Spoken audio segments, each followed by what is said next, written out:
Hello everyone! In this video, I'll show you how to change card PIN on Capitec app.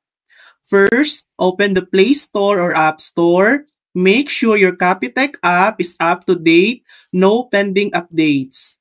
Now, open the app and sign in using your usual login details. Once you're on the home screen, tap the three dots in the top right corner. From the menu at the bottom, tap Settings.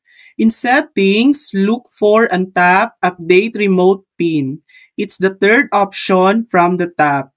Enter your current PIN, then create a new PIN, 5 to 6 digits. You'll need to confirm it twice.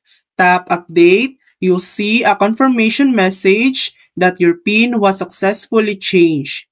Make sure your app is updated and activated to use this feature smoothly. And that's it. That's how to change card PIN on Capitec app. Thanks for watching. If this video helped you, please like and subscribe for more helpful tutorials.